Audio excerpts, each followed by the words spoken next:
Maulidin adalah seorang petani yang telah mencoba berbagai teknik pertanian untuk meningkatkan hasil sawahnya.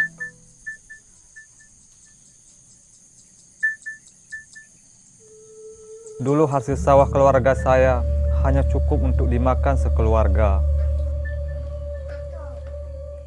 Hasil panen tidak cukup untuk menutupi kehidupan keluarga saya. Sekolah saya hanya sampai tingkat sekolah dasar saja. Orang tua saya tidak ada biaya untuk melanjutkan sekolah saya. Saya harus mengumpulkan kelapa untuk dijadikan minyak, hanya sekedar untuk menambah kebutuhan keluarga. Setiap hari saya memanjat sekitar 40 pohon kelapa.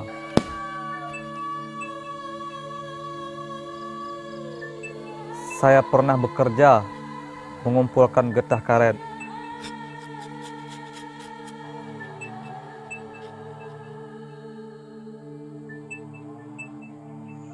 Hingga pernah sebagai tukang masak di perusahaan kelapa sawit.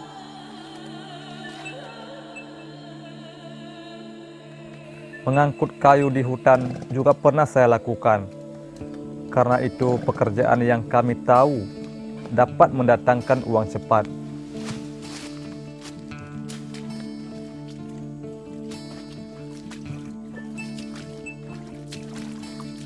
Walaupun resikonya kami sudah tahu sebelumnya. Saat umur saya 19 tahun, konflik memuncak di Aceh. Kami dihantui rasa ketakutan setiap saat. 1,5 tahun lamanya kami di pengungsian. Kelaparan yang kami rasakan.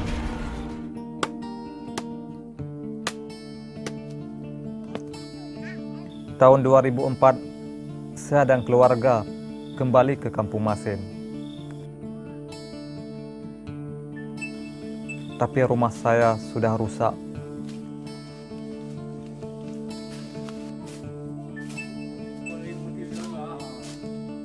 Jalanan rusak, listrik tidak ada lagi. Sawah saya berubah menjadi semak. Saya mencoba untuk mulai bertani, namun saat itu terjadi tsunami.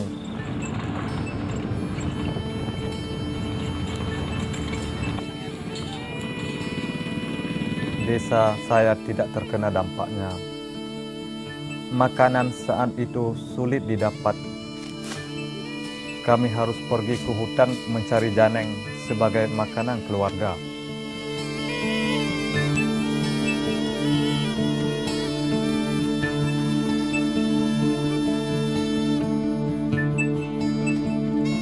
Tahun 2005, lahan pertanian saya sudah menghasilkan sekitar 1-2 ton untuk sawah seluas 1 hektar.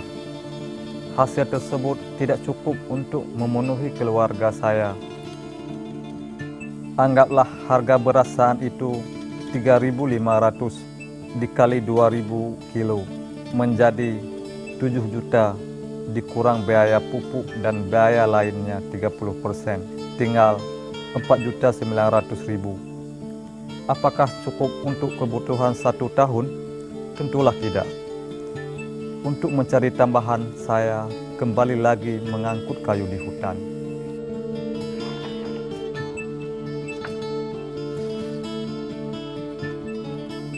Saya sedang bekerja menarik kayu, mengangkat kayu ya. Lewat dari kedai, melihat orang rame-rame. Saya bilang, itu apa rame-rame?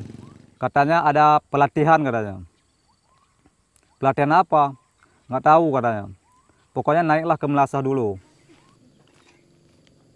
Saya mensosialisasikan sistem SRI organik dengan menggandeng organisasi dari Pansu waktu itu.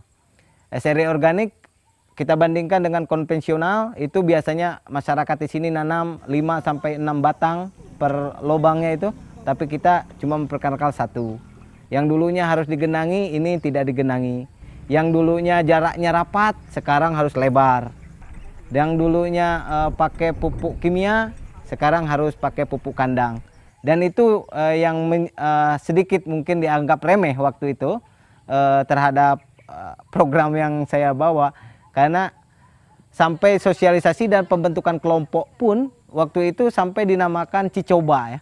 Cicoba kalau dalam artian orang di sini itu coba-coba. Ya udah coba-coba saja, nggak mungkin berhasil gitu kan dalam pikirannya. Dalam arti kasar seperti itu. Namun berjalan dengan waktu itu diadakan sekolah lapang, kita berikan pelatihan dari mulai tanam, pemupukan, sampai panen di sebuah demplot. Waktu itu demplotnya emang 1 hektar kita buat untuk di sini.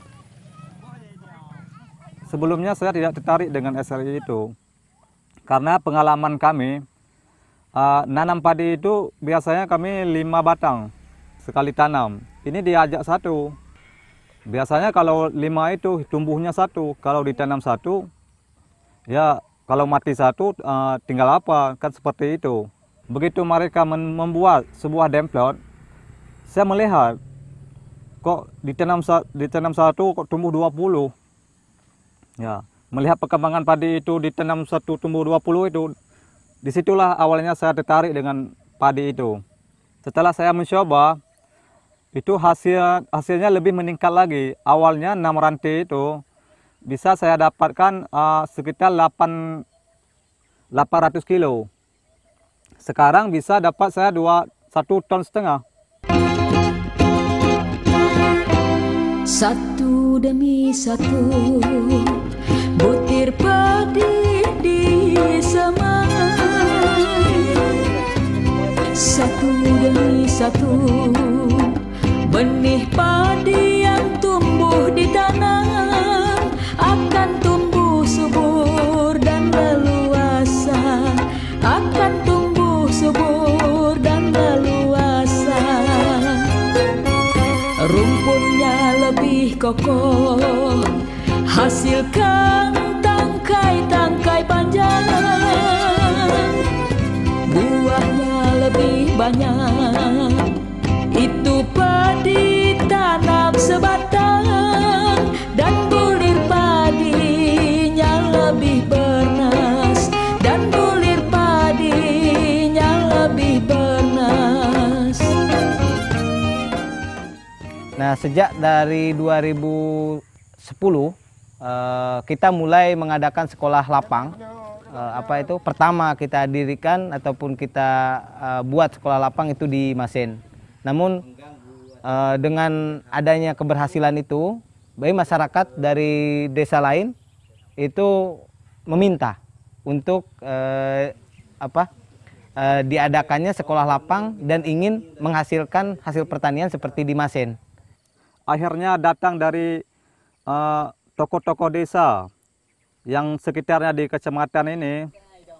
Mereka begitu tertariknya seri itu, dalam percontohan itu, mereka mengajak saya ke desa-desanya untuk melakukan seperti yang saya lakukan di desa.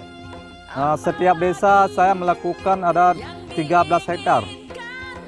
Yang dibuat percontohan itu cuma 1 hektar per desa. Yang subur, bulir padi yang bernas, dari padi tanam sebatang, apalagi yang diimpikan. Maka 2010 sampai 2011 Caritas membangun strategi adalah dengan membangun kelompok-kelompok tani dengan kerjasama dengan Badan Penyuluh Pertanian Pate. Itu kita kerjasama membina dan mendampingi 18 kelompok tani dari 17 desa Terutama yang kita dampingi adalah bagaimana mereka bisa mereplikasi atau melakukan penanaman padi dengan cara atau dengan metode SRI. Di situ pertama kami kerjasama dengan NGO Caritas. Mungkin kami bahu-membahu coba peningkatan untuk meningkatkan hasil. Jadi baik pola tanam yang dari kebiasaan kita rubah menjadi ya kita bilang luar biasa, jadi itulah pola SRI. Iya, alhamdulillah masyarakat di sini mungkin sudah 50% atau 60% yang sudah mengikuti pola SRI. Lebih bagus SRI sekarang, lebih irit, bibitnya lebih irit. Kalau dulu kita bibitnya kan banyak-banyak, sekarang nggak banyak lagi. Ada 2 kelompok kami di sini. Yang satu kelompok sekarang nggak nanam di situ. Di kelompok situ banyak kendala, kemarin ada gajah. Makanya orang itu ada yang masuk juga ke sini. Di kelompok kami ya.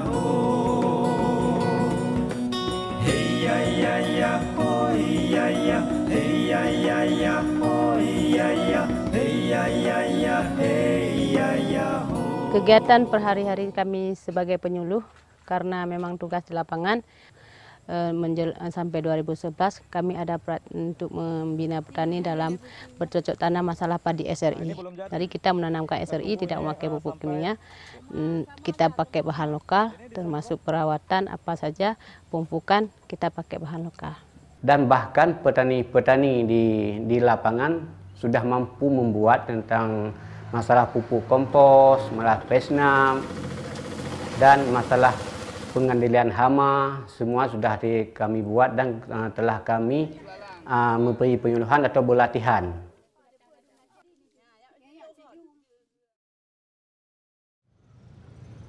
Nangro Aceh Darussalam merupakan penghasil beras 9 terbesar di Indonesia, dengan produksi pada tahun 2010 sebesar 1,62 juta ton.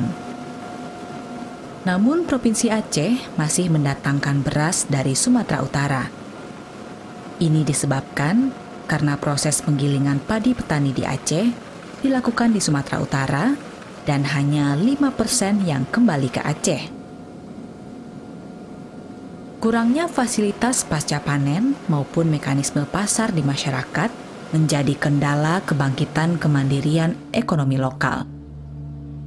Jeratan pertanian konvensional yang tidak berpihak kepada petani berdampak pada ketahanan pangan masyarakat. Secara tidak disadari, pertanian konvensional sebagai salah satu penyumbang pemanasan global dunia. Sektor pertanian dan peternakan memberikan kontribusi emisi gas rumah kaca sebesar 8,05% dari total gas rumah kaca yang diemisikan ke atmosfer melalui sawah-sawah yang tergenang menghasilkan gas metana, pemanfaatan pupuk serta praktek pertanian, pembakaran sisa-sisa tanaman, pembusukan sisa-sisa pertanian, serta pembusukan kotoran ternak.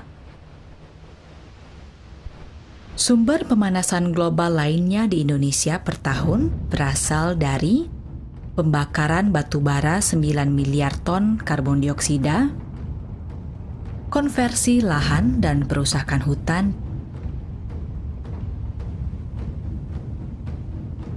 aktivitas dan pemakaian energi, pertanian, dan limbah 451 juta ton karbon dioksida.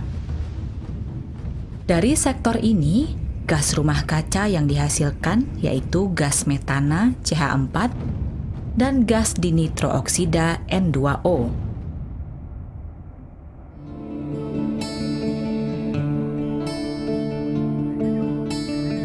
Bumi adalah ibu, dari rahimnya lahir kehidupan. Selama ini, sebagian besar petani selalu melakukan pembakaran jeraminya setelah panen. Hasil pembakaran jerami, selain menyebabkan polusi, juga berkontribusi dalam pemanasan global. Apabila produksi padi nasional pada tahun 2008,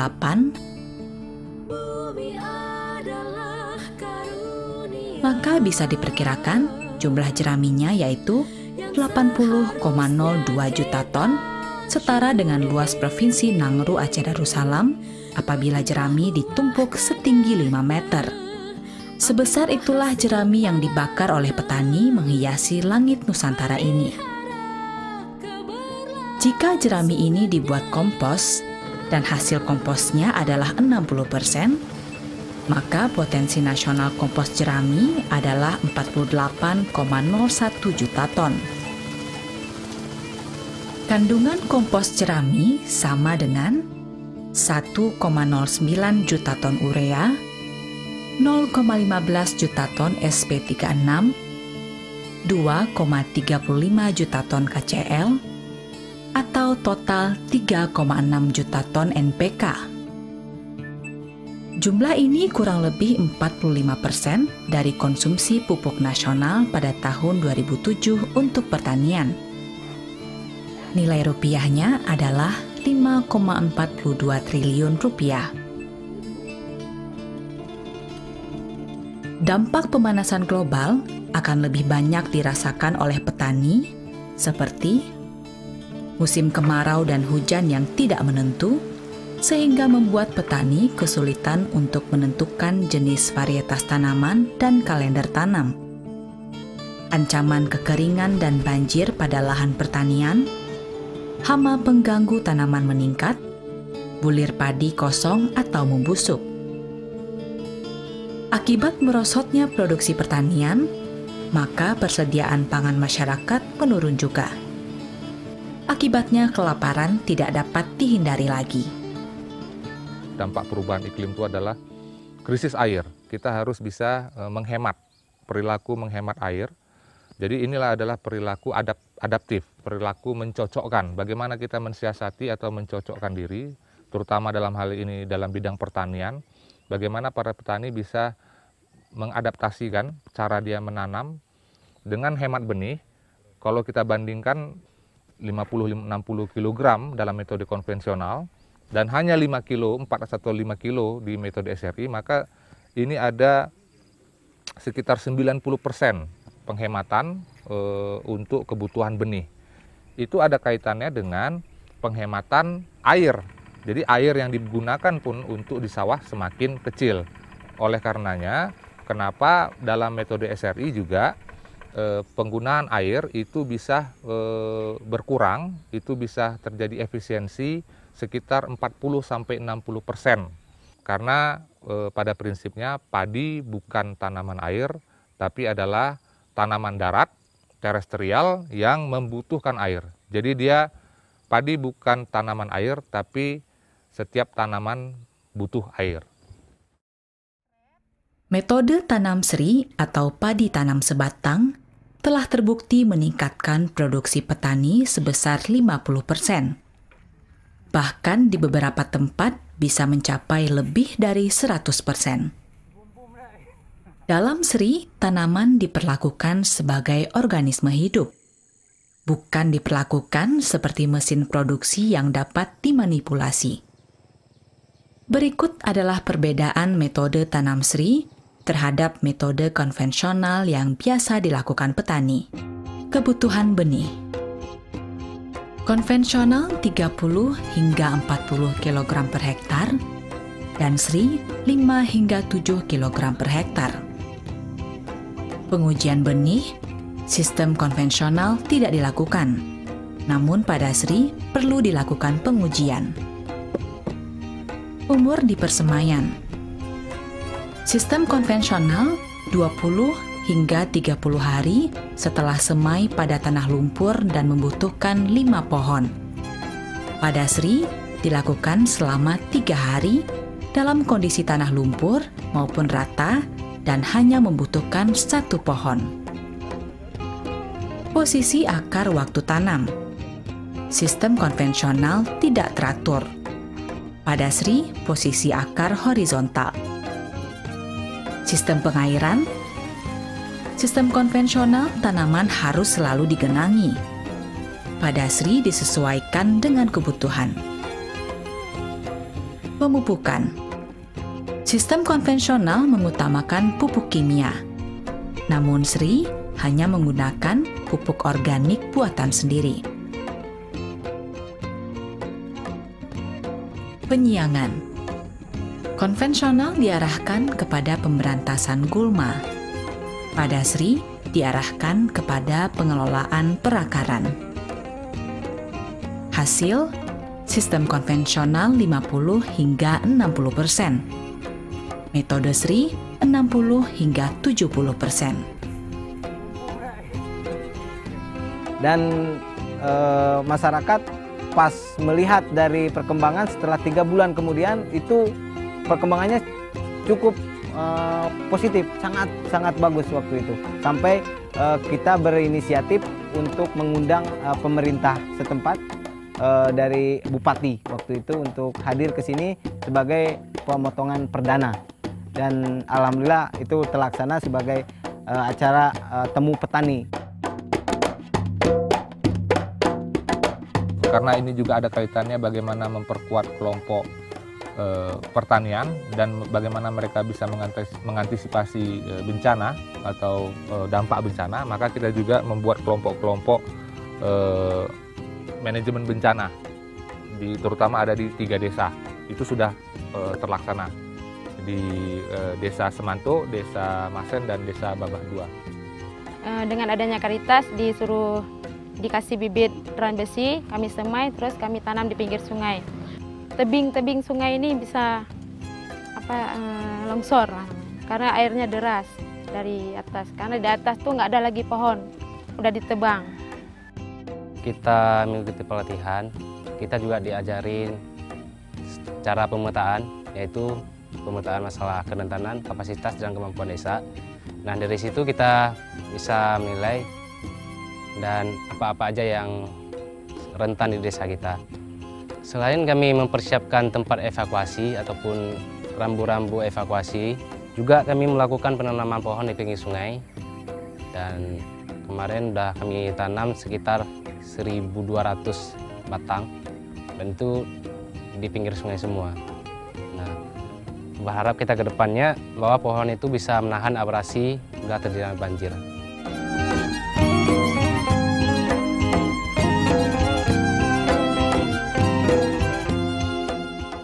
Sebelumnya 2010 akhir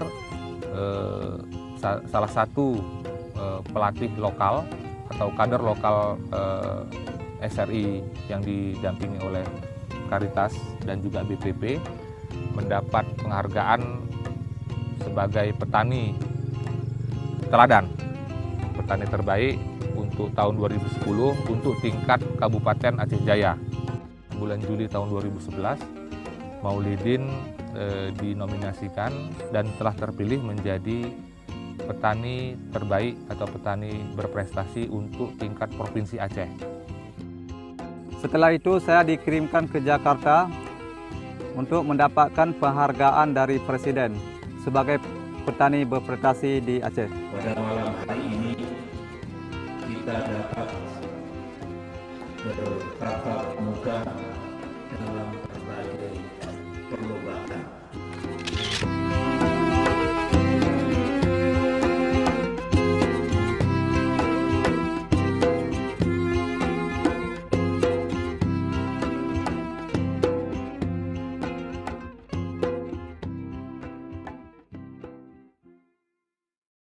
Kami teruskan tentang masalah padi SRI ini. Karena terutama tentang masalah itu, tentang masalah hasil. Hasil sangat memuaskan, maka kelompok-kelompok ini tidak ingin kembali kepada semula seperti konvensional. Kami tetap SRI dan organik. Menyabarakan, kamu megau santai kadang habis peng untuk 500 lebih. Jenuh anak le, paling-paling 50 lebih untuk tabla resep je dah. Cita-cita kami bersama masyarakat Kampung Masin ini tentang masalah pertanian ini, kami perlu hasil yang memuaskan untuk membangun desa kami, tidak lagi mengharapkan pada pemerintah, harus bisa mandiri. setiap desa mungkin diharapkan menjadi lumbung padi, lumbung ketahanan pangan yang bagus. Karena saya yakin masyarakat khususnya di Kecamatan Sampuenet ini akan menjadi lebih maju dan sejahtera apabila kebutuhan-kebutuhan itu terpenuhi. SRI Jos! Jangan ngomong saja, saudara-saudara. Petani! Oke! Organik! Yeah! Satu demi satu butir padi disemai,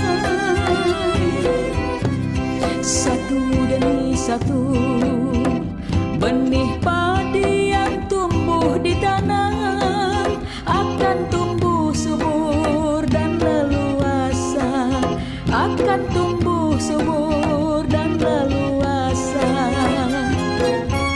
Rumputnya lebih kokoh, hasilkan tangkai-tangkai panjang. Buahnya lebih banyak, itu padi tanam sebatang, dan bulir padinya lebih bernas, dan bulir padinya lebih bernas.